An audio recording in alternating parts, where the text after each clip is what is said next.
Εδεσιμολογιότατε πατέρα Χαράλαμπε, Αρχιερετικέ Επίτροπε Ζωγράφου και εκπρόσωπε του Μακαριωτάτου Αρχιεπισκόπου Αθηνών και Πάσης Ελλάδος Ιερονύμου. Πανωσιολογιότατε Αρχιμανδρίτη πατέρα Βενέδικτε.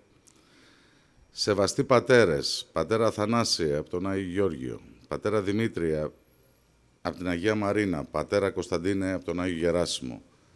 Αγαπητές φίλες και φίλοι, στο Δήμο Ζωγράφου συνεχίζουμε τον θεσμό που εγκαινιάσαμε στη θητεία μας το 2021, να πραγματοποιούμε εκδηλώσεις για τα εθνικά μας θέματα, την ιστορία μας και τις παραδόσεις μας.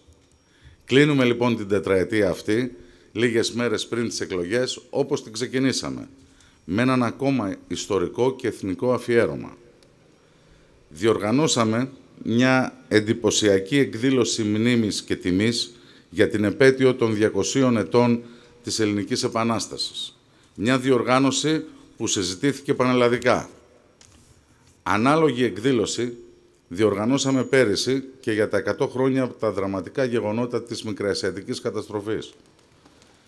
Σήμερα, με αφορμή τα 3 επετειακά έτη, 2021, 2022, 2023, δηλαδή 200 χρόνια από την Ελληνική Επανάσταση, 100 από τα γεγονότα της Μικρασιατικής Εκστρατείας και 100 χρόνια φέτος από τη Συνθήκη της Λοζάνης, συνοψίζουμε την απόδοση τιμής και μνήμης διοργανώνοντας την απόψινή εκδήλωση.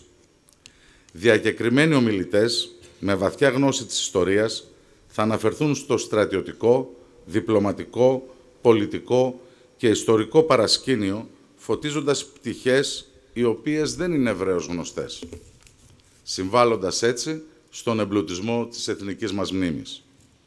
Επιλέξαμε να δώσουμε έμφαση σήμερα στο ρόλο της Εκκλησίας στις ιστορικές αυτές περιόδους, διότι η συμμετοχή της στους εθνικούς αγώνες είναι διαρκής, διαχρονική και αδιάκοπος.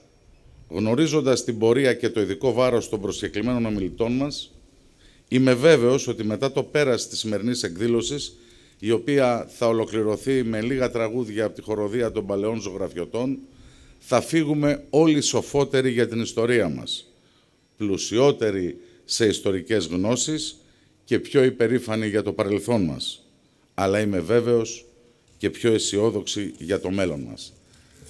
Σας εύχομαι όλους μια υπέροχη βραδιά. Είμαι σίγουρος ότι θα απολαύσουμε τους υπέροχους καθηγητές ομιλητές μας, όπως το κάναμε και τα 2 προηγούμενα χρόνια. Σας ευχαριστώ πολύ.